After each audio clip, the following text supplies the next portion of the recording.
What do you do when a child is abused, misunderstood, maybe sexually, maybe physically, maybe emotionally? What's the Christian response to this?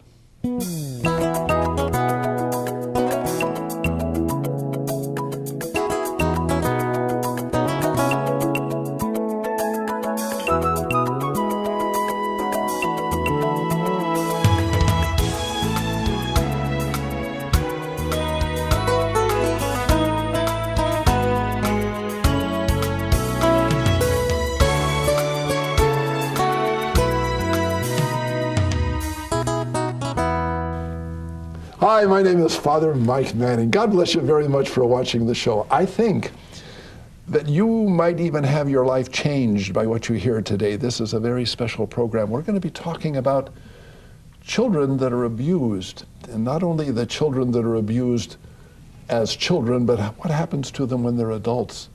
And what, again, can you and I do when we run into these situations of abuse in a bad way? We've got a real expert on this situation. Claire, thank you so much for coming and being with us. Tell us a little bit about yourself. Would you, Claire? You share your family with us, and you're involved with children that are abused, and that's become a passion in your life, if I'm not mistaken. That's true. Tell me a little bit about your own background, in first with regard to your family, and then could you tell me a little bit about your religious background and how God entered into that? I was born in Philadelphia, and as one of 7 children, and both of my parents were alcoholics. And so there were tough times growing up. You know, there was a lot of money, and that fueled my father's alcoholism, and it made things really tough for all of us. You know, there was violence, there was physical abuse, there was sexual abuse, there was emotional abuse, there was neglect, and it's a hard road to hoe for kids to grow up in those kind of circumstances. And to make it more difficult for me, I was raised in a somewhat religious home, in that we went to church every Sunday, and we even went to religious school. And what went on in your mind? Well, it turned me off God, because how could a God who is loving and who cares about us and is supposed to protect us allow all these things to happen? Amen. So I grew up pretty bitter, you know, at the end of the day, and when I left home and set out on my own, At what age? About 19. 19. 18 or 19. I had just turned my back on God, and I thought my parents and my family were the problem. And as I went through life, and I went through more circumstances and more situations, you know, college and whatever, I realized the problem wasn't just in my family, it wasn't just at the universities, it wasn't just in society. I realized there was a problem in me too. Ooh, what do you mean by that? Why were you a problem? I thought your parents were the problem. Well, they were, and that is a completely legitimate issue. But as the Bible teaches, and as I have learned in my life, we are all sinners, and we have all fallen short of the glory of God. And it doesn't matter what someone else has done to us, no matter how wrong that is and how in need of justice, we all need to come to God and be made right. What was the situation that happened, that this awareness that maybe you needed to return to God? How did that happen? Well, it was back in the late 70s, and some Jesus freaks got a hold of me, as we would call them back then. But the thing about these people is they took an interest in me, and they showed me friendship, and I was all alone in the world at that time. So they were very good to me, but I could see, Father Mike, just something different in them. There was a light in them. They were married and they loved each other. To me, that was a complete disconnect. It's like I didn't think that could happen. And I didn't know what that light was. I didn't know what they had. But oh, I wanted it. I really wanted it. Wow. Wow. And did you, what did you do to grab it? Well, they continued to share with me the love of Christ and tell me that God had made me. He made me for a purpose. He really did love me. But the biggest problem I had to overcome was that I had to be made right with God. And it's just heartbreaking to a child to have to deal with that. But then you put in this spin of, you know, God somehow seems to know about it and he's okay with it. And where is he? Where is God? Exactly. Yes. It destroyed any faith that I might have had at a young age. So you moved away from God? I did. All right. Oh, okay. And became very angry and bitter towards God too. Because even though I had at some point decided he didn't exist, I think in the back of our minds we know that he's there and, Yes. and we do tend to blame him. And so I had that as I moved out into life, and it took me a while to realize that even though my family had a lot of problems, and every part of life that I encountered, there were shortcomings and issues. I went to college and different things. I eventually came to a point where I realized that no matter what wrong had been done to me, that I still had issues within myself. This is admitting the fact that we're all sinners. Exactly. We're all falling short of the greatness that we know we should be doing, and we need help. We need help to be able to get out of the struggle that we're going through. Right. And that help comes in a very strong way with Jesus, huh? It does. That is Through his death and his resurrection. Right. There's hope. There's a direction in our life. Right. Tell me about your encounter with God this second time after this early religious education and encounter. Was there something that happened that maybe moved you to accepting God? Right. Well, I basically came to a point where I was running on empty, and I encountered some people who back then we would have called them Jesus freaks, but they were genuinely committed believers. And the fascinating thing about them to me was they were a married couple, and they just had such a light in their lives and such love for each other. And I didn't know where that came from. And it didn't fit my picture of what married couples behave like. It was very surprising. But I knew that they had something really deep and really meaningful. And I wanted that. I wanted that for myself. Wow. And so they began to share with me their faith in Christ. That's where their light and their love came from. And they began to tell me that God loved me and had a purpose for my life and a plan, and that I mattered to God, and that he wouldn't ever abandon me or fail me or forsake me. One of the fascinating things about evangelization, which we're talking about, people coming to you and seeing that you're needing evangelizing, I think a lot of times as Catholics we're hesitant about getting up and saying, I want to evangelize people because, I don't know the Bible the way I should. I don't know, chapter and verse and whatnot. What were some of the things that you found yourself struggling with most as a person who was coming from this addictive family, this dysfunctional family? What were some of the biggest problems that you faced aside from this perhaps separation from God? Right. Low self-esteem. Because when you're surrounded by abuse and you're the victim of it, the message is you're not worth anything. You don't matter. And when you come to Christ, you find out that's not true. We're all very important, but I had to really work and let God change my outlook of myself. You are able to now reach into the lives of children. Could you tell us a little bit about maybe some of the statistics of the amount of children in our world, in our country, that are abused? Is it a major problem? It's an epidemic, Father Mike. It's very serious. In the United States, 3 million reports of child abuse are made every year. That's one phone call every 10 seconds. 3 million a year 3 in the million United States of America. And those are the reports. When you stop and consider that those reports often include multiple children and usually include multiple forms of abuse, you're looking at something like 6 million incidences, and that's really a guesstimate. Nobody can say for getting sure. every 5 seconds it's coming through that there are these people that are abused. It is. It might help people to sit down and think that when they go out to lunch or whatever and they enjoy a meal over an hour, during that hour nearly 400 children will be abused in the United States. Wow. So it really is a staggering epidemic. Tell me a little bit about the concrete way that perhaps this organization that you're working with is trying to help and trying to offset the problem. Would this be a good time for me to give you a little bit of their background, give me a little too? background, sure. Yeah. Okay.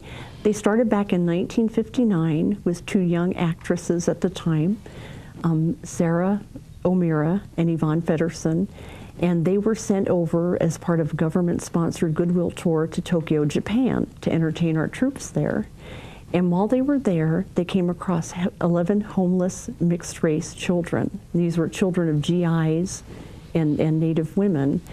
And because they were mixed race, these children were displaced from a local orphanage when full-race children needed those spots. So Sarah and Yvonne took them in, and found a place for them. I think somewhere in the local area there was a woman who took in mixed race children. In she had a few Japan? In Tokyo. And the women told this local woman, they said, we'll give you money to help support you while you do this. And they went away thinking that was all there was to it.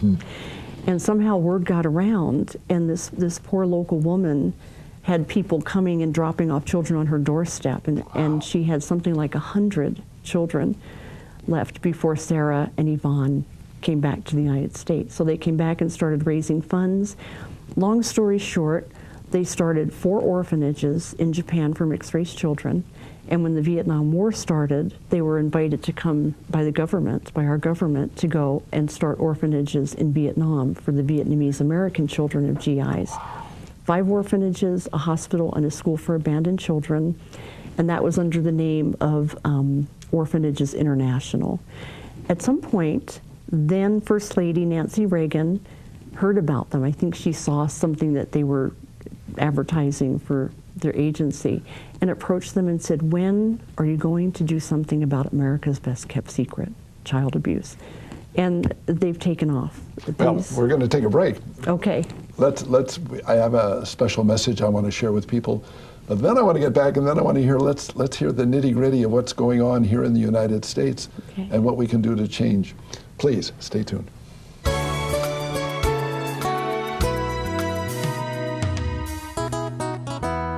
I'm excited to tell you that I have a very special Christmas gift for you. It's a gift that you can purchase and you can be able to give to the young people that you know, perhaps your children, your grandchildren, or even friends. It's a story that I wrote about a little girl by the name of Anna. Anna is a person who is filled with Christmas joy, and it's in connection with her mother giving birth to her little baby brother. In the midst of the story, Anna wants to become a mother too. And yet, in the beauty of Christmas, what happens is she is able to understand that every time she gives love and care to the people of her family and to her friends, Christ is born and Christmas becomes a reality throughout the year. It's filled with wonderful illustrations telling the story of a young girl who experiences the power of bringing Christ, and there's a place in this book for these little people to be able to share their own drawings and images. It's aimed for about 6 years and older, and we're hoping that you're going to be sharing this with many young children. We're going to be asking you if you would give this gift for your gift of $7 or more. This will enable us to get the message of Anna out to many people, but also help us here in our ministry to be able to pay the bills and get things going in an even more and more effective way. Thank you very much for thinking of Anna, and I know you're going to be charmed, you're going to be thrilled, and you're going to be deeply touched by the beauty of experiencing this little girl touching Christmas and touching the life of Christ in a beautiful way. Please make sure this is something that you get to share with those you love.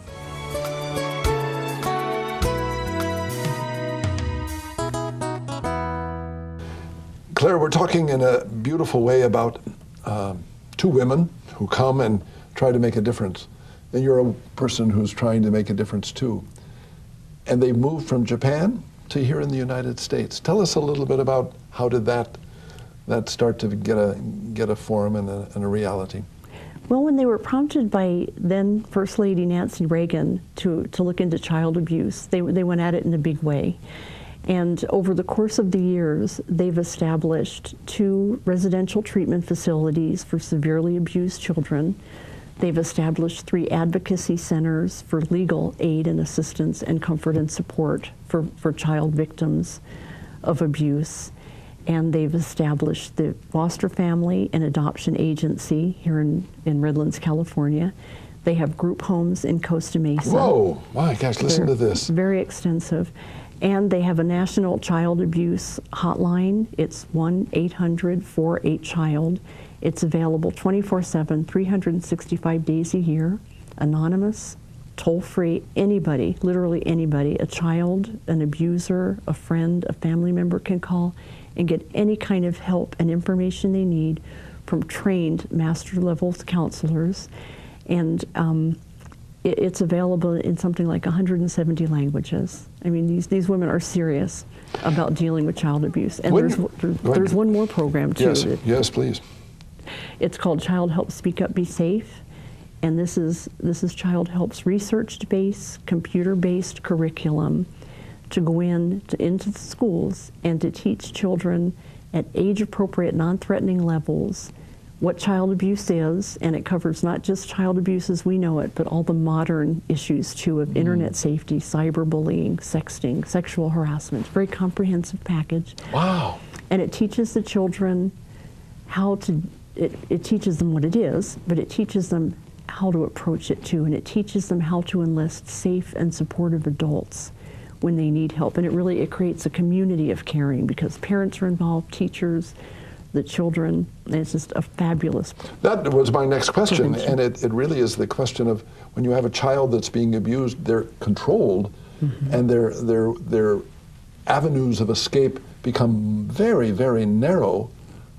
They want to support their parents in many ways, even though they might be abused by them, and then they're concerned about their peers, and they're always kind of living a pretend game. And you and I both know that with regard to the alcoholic family. You live a pretend world, pretending that.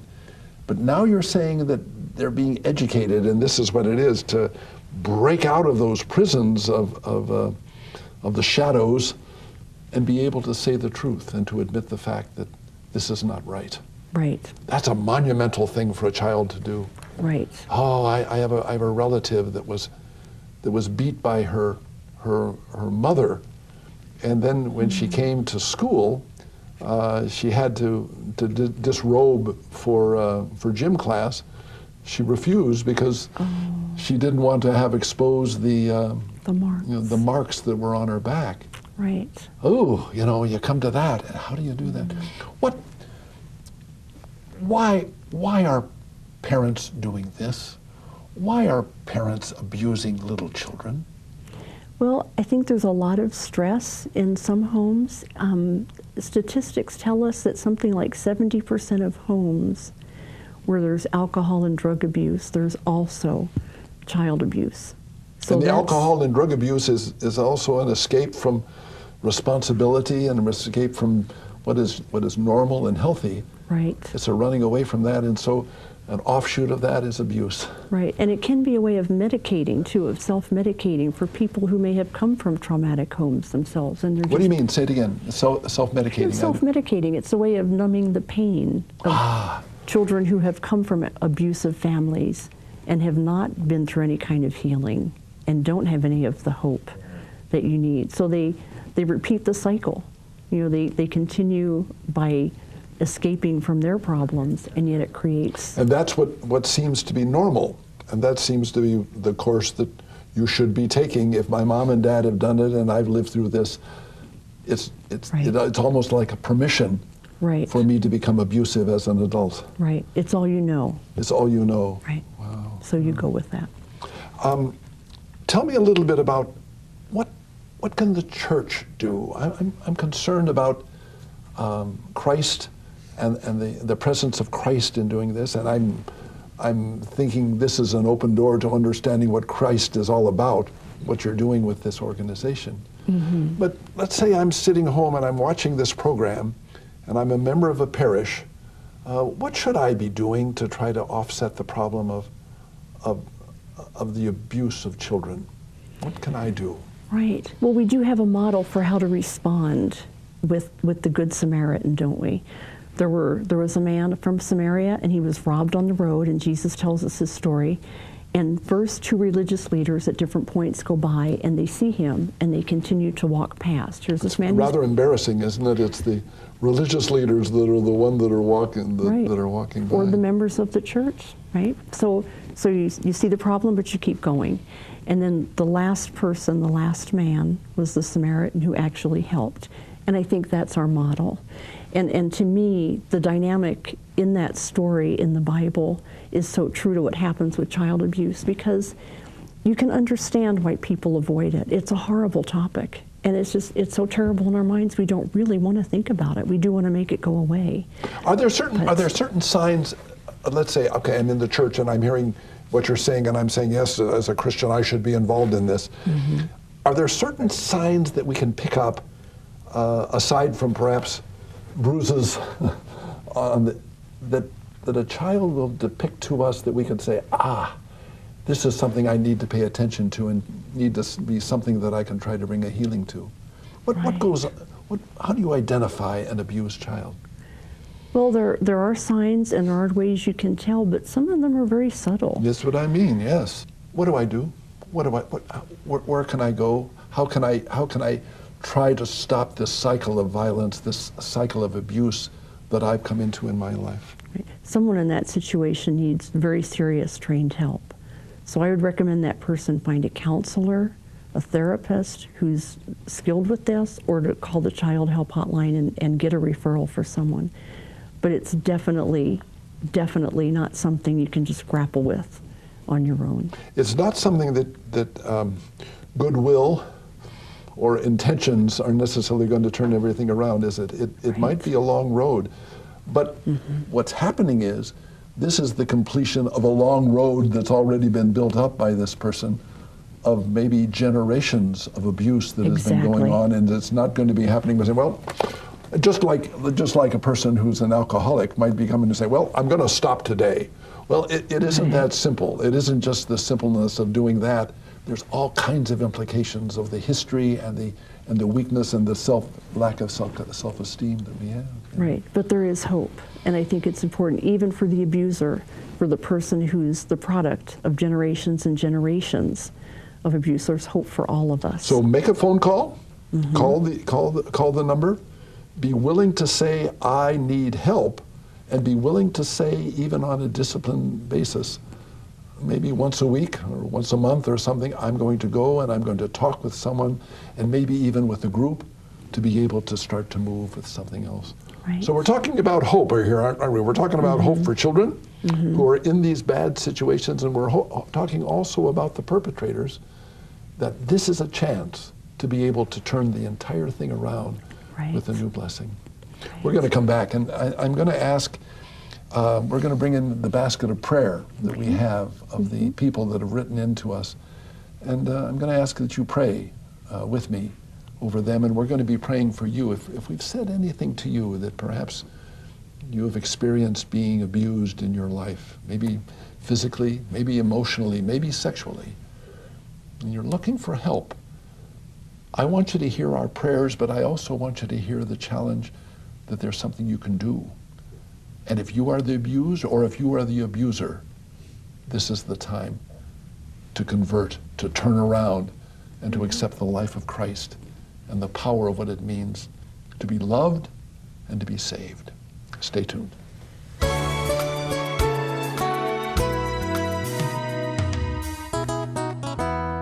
I'm very excited to share with you a wonderful gift, a wonderful Christmas gift that you can send to the little people in your world. Be you parents, be you friends, being grandparents. It's a wonderful book, and it's called Anna's Special Christmas. It's filled with wonderful illustrations telling the story of a young girl who experiences the power of bringing Christ to be born into the world, not just on Christmas, but throughout the year. And there's a place in this book for these little people to be able to share their own drawings and images. Please, give a look at this, would you?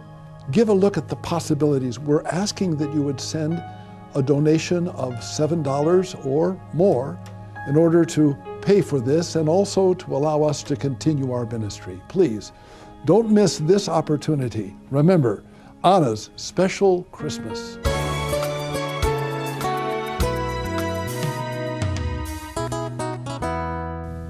Claire, thank you so very much for being with us. As we were saying, I think we're deeply concerned about children that are abused, and we're hoping that we can find vistas of hope for them to be able to stop that. but we're also concerned about the abusers, Yes. the emotional abusers, the people that are so easily putting that second child or that third child down, the sexual abusers, and this is going on, male and female.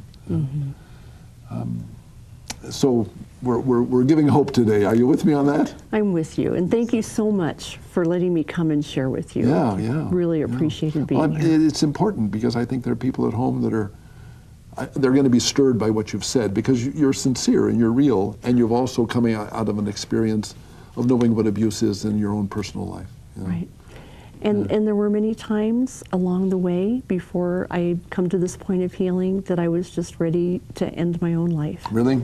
And God... Suicide came to the thing because there wasn't any hope. There wasn't any hope. And God, in His grace, brought me through that. God is real. And very real. The confidence of God coming in saying, I love you, is real. It's not just a thing of the church or up in the clouds. It's not it just touches a your heart, theological... your soul, your mind, your whole being. Right, and God uses His word to do that too, to give you warm fuzzies. As you spoke of the Good Samaritan. And hope and truth. Well, one of the joys of the ministry is people that they call in. We've got a wonderful group of people on the telephones that are just waiting to hear from people that want prayer, and that want to also maybe just to have their story told, and maybe get some direction of where they can lead things. And I'm hoping you're going to do that. We also have people that write in to us, and on the internet, and we've got a web page, and we got all kind of stuff that they can get in touch, and they can also get in touch with the organizations that you're working with. But let's pray with some people here. Okay. I want to pray for Greg and his family. They're struggling with health, and there's blindness from all the way to drugs. And they're calling from Virginia. Francis from Pennsylvania. Deep stress and real financial problems. Sylvia in New York. She needs a new home. She needs to relocate desperately. And here's an email. Patience with her children, she needs that. Nobody needs that, do they? Yeah. Put your hands right here. Lord, we stand before you confident that you are a God that loves us and hears our prayers and never lets us go. Please come into all of these lives with your healing and your hope, and please bless Claire. Bless all those who are abused and who are abusers. May Jesus' love for you always make you smile.